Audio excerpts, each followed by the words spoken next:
प्यारे बच्चों, आपने पूरे साल भर बहुत अच्छे तरीके से मेहनत की। मुझे विश्वास है तुमने बहुत बेहतरीन मेहनत करी होगी, अपना बेस्ट देने की कोशिश करी होगी। लेकिन जैसे जैसे एग्जाम नजदीक आ रहा है, 2 दिन लगभग आपके बचे हैं, परसों आपका एग्जाम हो भी जाएगा और नतीजा आपके सामने आ भी जाएगा। और मैं सच कह रहा हूं, अगर तुमने ईमानदारी से मेहनत करी है ना, तो 100% तुम्हारा सिलेक्शन होने से कोई नहीं रोक सकता। और वही आएगा जो तुमने पढ़ा है। लेकिन एक जो चीज तुम्हारे माइंड में आ रही है, बार बार ओवर थिंकिंग, इतना ज्यादा सोच रहे हो क्या करें क्या नहीं, तो लास्ट समय क्या करना चाहिए एग्जाम से पहले, तो कुछ मैं टिप्स देना चाहूंगा। जैसे अगर हम लोग अपने सब्जेक्ट बायो की अगर हम लोग बात करें, फिर मैं समय वेस्ट नहीं करूंगा, मैं आपके सामने ऑलरेडी जो एमबीबीएस कर रहे एक भाई उनको बुलाना चाहूंगा, जो पहले जी स्टूडेंट से पढ़े भी थे। तो वो अभी मेडिकल कॉलेज उदयपुर से एमबीबीएस कर रहे हैं। उन्होंने 2024 के अंदर नीट का एग्जाम दिया, उसमें क्रैक किया और आज टॉप कॉलेज के अंदर है। तो तुम भी जा सकते हो प्यारे बच्चों। तो अभी मैं तुम्हारे सामने 2 मिनट बता देता हूं क्या क्या करना है, मेरी बातें। बायो के अंदर अभी आपको एनसीईआरटी वो मोस्ट इंपोर्टेंट लाइन जो तुमने फोकस करी थी कि मैं एग्जाम के समय मैं पढ़ूंगा, और डायग्राम को थोड़ा देख लेना, जितनी टेबल बनी हुई है उनको देख लेना, परेशान नहीं होना। फिजिक्स के अंदर हम लोग बात करें तो जो फॉर्मूला लास्ट में आपने बना कर रखे हैं, शॉर्ट फॉर्मूले की, लास्ट समय एग्जाम से पहले जाते समय एक बार देखूंगा, फॉर्मूले फोकस करना, कुछ भी नया नहीं पढ़ना है, अन्यथा सब खिचड़ी बन जाएगी। सेम केमिस्ट्री में और एनसीईआरटी की वो लाइन है, सेम चीजें।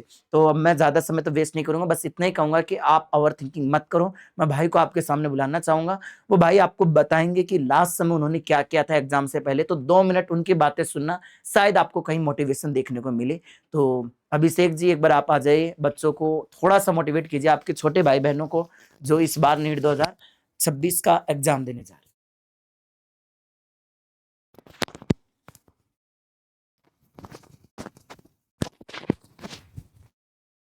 Thank you so much sir, मुझे इनवाइट करने के लिए और अपनी बात को रखने का एक मौका देने के लिए। तो राम राम दोस्तों, मेरा नाम अभिषेक यादव है। मैं आरएनटी मेडिकल कॉलेज में 2024 बैच का स्टूडेंट हूँ। अभी मेरी सेकंड ईयर चल रही है। तो मैं आपको ब्रीफ करूंगा कि लास्ट के 2 दिन में आपका कैसा मेंटल टेम्परामेंट रहना चाहिए कि आपका इजी गोइंग वे में आपने जो पढ़ा है वो अच्छे से रिकॉल हो जाए, जो मैंने फॉलो किया था।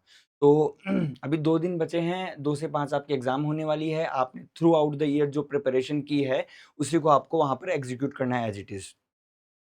तो सबसे पहले तो इस टाइम पे पैनिक करने का कोई मतलब नहीं है। मतलब 2 दिन पहले आप अननेसेसरी ओवरथिंकिंग करोगे, पैनिक करोगे, तो उसका कोई मतलब निकलने वाला नहीं है। आपकी जो एक एफिशिएंसी एग्ज़ाम में होगी ना, वो उसी को डिक्रीज़ करेगी, उसको गो फ्लो नहीं करेगी वो। तो अब लास्ट टाइम पे बिल्कुल भी पैनिक मत करो, गो विद द फ्लो, अनुप्रवा गच्छति, ठीक है?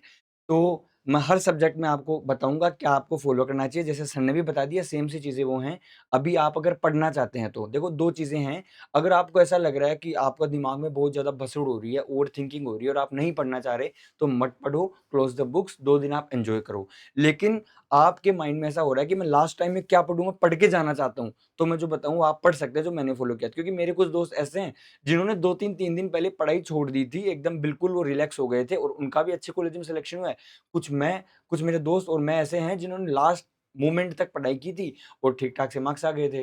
तो आप अगर बायोलॉजी में कुछ पढ़ना चाहते हैं लास्ट टाइम पे, तो एक तो एनसीईआरटी के वो टेबल देख जाइए।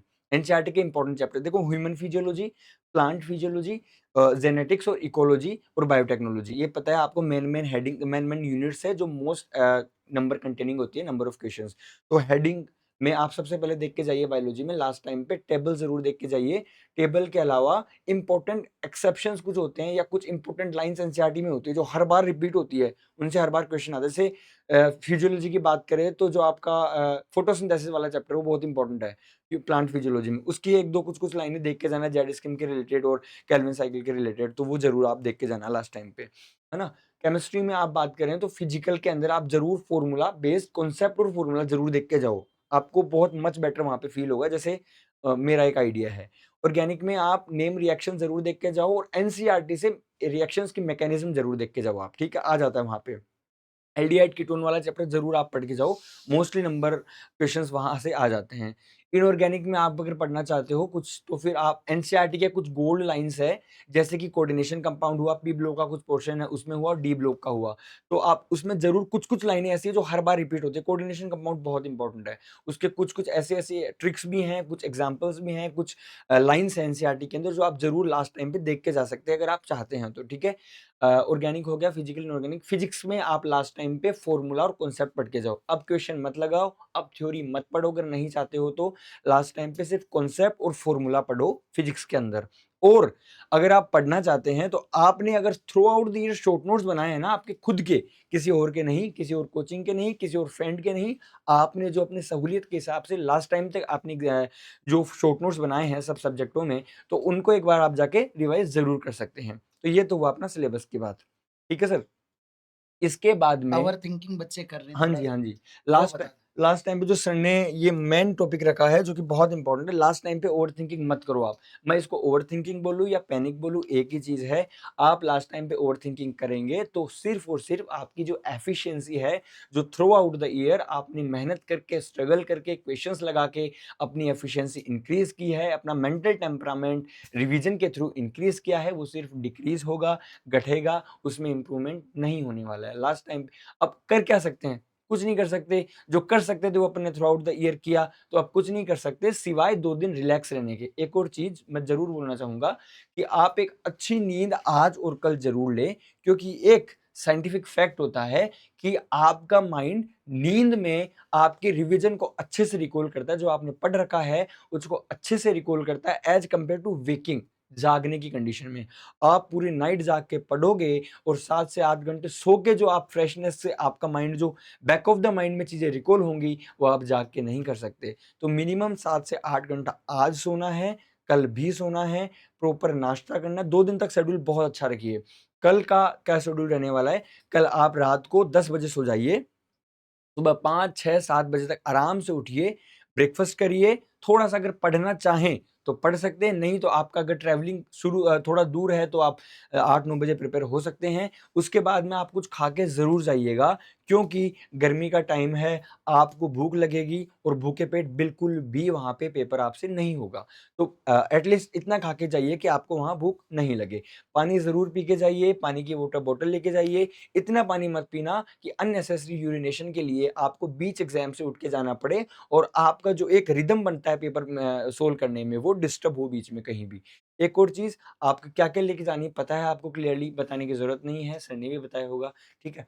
आईडी कार्ड वगैरह आपका जो भी है वो सब चीज़ें, photo, passport size, ID card, Aadhaar और कार्ड, बता दें। एडमिट कार्ड, हाँ, वो सर बता देंगे एक बार दोबारा वीडियो बना के जैसे भी है। और एक चीज़ कि बस लास्ट टाइम पे पैनिक नहीं होना है, बिल्कुल भी मेंटली वो नहीं होना है। आप जिस भी ऑलमाइटी गॉड, भगवान, वाहिगुरु, अल्लाह को मानते हैं, उनकी एक बार आप जो है उनको आप कह सकते हैं, बता सकते हैं, क्योंकि ये चीज़ें आपके माइंड को बहुत पीस देंगी। तो डोंट यू वरी, आपका रिज़ल्ट बहुत अच्छा होने वाला है। आप बहुत अच्छी-अच्छी कॉलेजेस में जाने वाले हैं, बहुत अच्छी आपने जो सोच रखा है, वो बहुत अच्छी कॉलेजेस में जाने वाला है। ये बिल्कुल ना सोचो पेपर का लेवल कैसा होगा, मेरा कुछ हो पाएगा, नहीं हो पाएगा। ये वो ओवरथिंकिंग नहीं करें, पेपर हमेशा अच्छा होगा। थ्रू आउट द ईयर आपने प्रिपरेशन की है, उस हिसाब से आपका पेपर बहुत अच्छा जाएगा। आई होप आप बहुत अच्छा करें, बहुत अच्छी मेडिकल कॉलेज में जाएँ, आपके ड्रीम कॉलेजेस में जाएँ। ऑल द वेरी बेस्ट, मिलते हैं पेपर के बाद। Best thank of you luck so dear much. Student. Thanks, जय भारत, वंदे मातरम।